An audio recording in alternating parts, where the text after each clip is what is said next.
Oh, a microphony. And a phony at the mic. Quiet, numbskulls, I'm broadcasting. The Doctor of Discernment is now online. You know, much like my show, in that it's a local reaction to things that are happening on a federal level. Dispensing a daily dose of common sense. No prescription required. Wow, do I have a boatload of stuff for you, from the crazy to the absurd. Let's start getting into it because, I mean, it is bizarro world out there. And I say, if it's obvious to me, should be obvious to everybody. Oh, wow. Who could have seen this coming? This is the Fourth Hour with Greg Belfrage. Hold on to your butts. Broadcasting from my basement bunker beneath Keller Radio. Welcome to the Fourth Hour. It is great to have you along. Okay, so Brian's stirring the pot right out of the gate. Brian says, we were talking about Operation Prairie Thunder on the air this morning, and overall folks are pretty supportive of it. And he's saying, is anyone worried that Project Prairie Thunder could become an operational police state?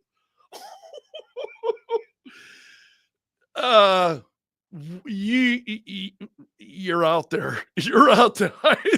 I love you, Brian. You're out there, buddy. No, I don't think that's what we're looking at as an operational police state with Operation Prairie Thunder. No, those are resources that are already out there. What you're doing is you're bringing them together. And the governor is talking about this with the Highway Patrol for a limited period of time, is going to be sending additional officers into the Sioux Falls area to be able to help with some of those things. Number of different things that they're concentrating on, not just people who are illegally in the country, but far beyond that, just with street racing, that kind of thing. I think calling that an occupational police state, that's a bit out there. And Robert is saying he doesn't think that'll happen. That's neither do I. You're in South Dakota. You're in South Dakota, man. I am far more concerned about the size of the federal government and what the federal government would do and the federal government's powers than I am ever worried about what would happen on the state level. I'm not saying that there aren't bad things that happen on the state level. I'm not saying we don't have issues on the state level, but when it comes to that kind of power, I don't see state government being there. Not even close. Putting more, I think, to me, I'm surprised by that reaction. Putting more law enforcement on the streets, it depends. If we're going to start catching people, we're not talking about going after people for jaywalking. You know, you're talking about folks who are this street racing, for instance, that's been going on throughout the city. That's pretty serious. It's pretty serious stuff, what's going on. And as I think just even driving on our roads, I was traveling down a portion of Southeastern Avenue the other day, and the speed limit is 35 there. And I had somebody that easily surpassed me doing 55 miles an hour, and it would get caught behind vehicles. And then as soon as they get caught or, can get out, they swerve out, boom, they take off again. That's common. I see that every single day in this city, that kind of driving and that kind of thing. Don't tell me that doesn't put people's lives at risk when you're out on the roads. So if we're going to be curtailing those kinds of things, if I'm all in favor of it. I'm all in favor of law and order. I'm not talking about excessive law and order. I'm not saying we need more laws. I'm not saying we need to have additional laws. We got to have this law, if we could just get this law on the books. No, what we need, and I had a caller who made that point really well this morning, is what we need is law enforcement out there enforcing the laws that we already have. That's what this is. It's an effort to do just that. Enforcing laws we already have. How can you oppose that? So I don't know. I think you're pretty far out there when you start worrying about a police state. It's that just, I think, is a bit too far. And Steve is feeling kind of similarly. Brian, anything taken to excess could go too far, become what it was never intended to be. The hysteria over it is just that, hysteria over nothing. Then he followed up, said leftists kicking and screaming as what took them decades to accomplish are being unraveled in a matter of months. Yeah, I think Trump has done a pretty good job of that. I have been surprised by that. The speed at which Trump has really just turned things around. I mean, just look again over this weekend, going to Scotland and what was accomplished there. And while he's there, oh, by the way, I ended this conflict over here where they've been fighting for, a number of months. So I've ended that. Now they're because he went in and threatened him. Okay, we're not going to make any deals with you if you're going to keep fighting. Oh, we want a deal. We want a deal.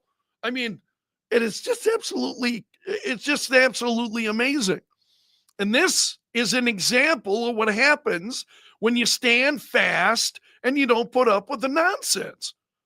I mean, and we've got a lot of people who've just gone, well, it's not so bad. I had a text message that I shared on the air this morning as we were talking about defunding South Dakota Public Broadcasting, and but there are good things when the compromise is needed. And I think this country has done way too much compromising on a lot of issues. And the appropriate role of government is one of them. We have compromised way too much on the appropriate role of government because government has its place. I'm not anti-government. I'm very supportive of government. I appreciate what they do. Not only our law enforcement and their critical job, but also as we talk about, our municipalities and what they do and our state governments, whether it's providing electricity or pipelines or needed pipelines. I'm not talking about CO2 pipelines. I'm talking about natural gas, all of these other things. These are all services that we all use and so on. But government spending money on media is public broadcasting. And again, I'm really a believer that if it's of value, it will survive in the marketplace. If it's of value, it will survive in the marketplace just fine. And I believe that's true with public broadcasting. And somebody mentioning this morning all the sports that they do. And I'm glad that people appreciate that. High school sports. But I'll tell you this, high school sports was popular long before public broadcasting ever started putting it on the air. I mean, that will survive. Those things will survive. Maybe not in the exact form that they are right now, but you're already seeing, efforts to try to make games available, streaming. That's really opened things up, streaming. So now rather than broadcasting a game, you can stream that game. A lot of those things are just available. They're not going away. Folks are interested in their teams and they want to see their kids and they want to see their grandkids play I understand that.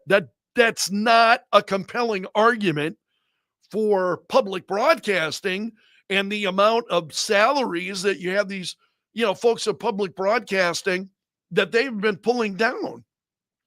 So, it's as we saw with Doge on the federal level. You have Doge coming in and saying, no, waste, get rid of it. I think at the state level, we need the exact same thing. We need to look at those things and saying, what? Understanding this, South Dakota is one of those states that really relies on the federal government for a number of things. So let's understand that. Let's recognize that. So then let's have the courage to ask the tough questions and say, do we really need this? Is this a service that we absolutely need?